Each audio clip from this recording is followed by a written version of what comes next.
Ya, Satlantas Polres Minahasa Utara membagikan puluhan helm serta coklat secara gratis bagi pengendara di momen Operasi Keselamatan Samrat tahun 2025.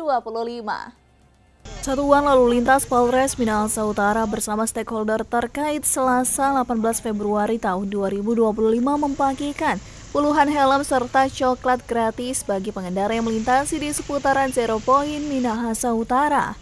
Pembagian helm gratis dilakukan oleh Polres Minut kepada pengendara yang didapati tidak menggunakan helm saat berkendara, serta pembagian coklat merupakan apresiasi bagi pengendara yang taat aturan lalu lintas.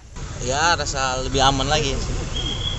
Karena sebenarnya tadi helm di rumah sudah rusak juga. Jadi alhamdulillah dapat rezeki dari kepolisian. Oke. Ya tidak juga Bu. Memang sudah salah sebenarnya, sudah tahu, cuma surat-surat lengkap, cuma kesalahannya di helm sebentar. Kepada masyarakat, terutama kepada pengendara R2 yang berboncengan yang pada saat penumpangnya tersebut tidak menggunakan helm. Pada Operasi Keselamatan Samrat tahun 2025, Polres Minahasa Utara bersama instansi terkait juga melakukan penindakan tilang bagi pengendara yang didapati melanggar aturan seperti kendaraan dengan muatan over capacity, pajak kendaraan hingga knalpot pong.